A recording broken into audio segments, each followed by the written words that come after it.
Now Linda Mwananchi walikuwa katika maeneo ya Kisii, alright, Kisii, Nyamira, hizo maareas, alright, but rally iliendelea kama kawaida, rally yao iliendelea, but katika maeneo ya Kisii, what I'm going to show you will shock you, alright. Nini ilifanyika katika eneo hilo? Imagine, and still tuko na viongozi ambao saizi hata kama saizi tukielekea mwaka wa 2027 tumebaki na miezi kadhaa ndio sasa general election zifanywe, alright, ama kura ya 2027 iandaliwe, but still we have leaders wenye wanasema sasa, because siku support, because I don't like your ideas, because I don't like you, haufai kukanyaga mahali mimi nasimamia.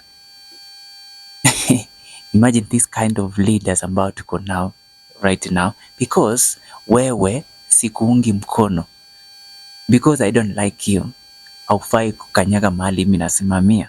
So over the weekend tulishuhudia mambo ambayo haifai sana sana tukielekea kufanya uchaguzi, alright, and some leaders waliweza kudisrupt Linda Mwananchi's rally.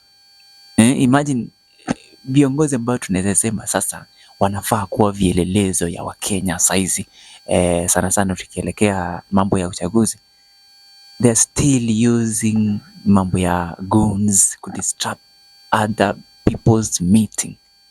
Imagine this era. Sasa mimi nataka nikuachie hiyo video kwanza uone, and then nanda kikubwa kwanza, make sure umesubscribe katika hii channel. Tuko hapa kukuletea kile ambacho kinaendelea, and we give you something yenye ni legit, something that we have full information. So let's look at that video.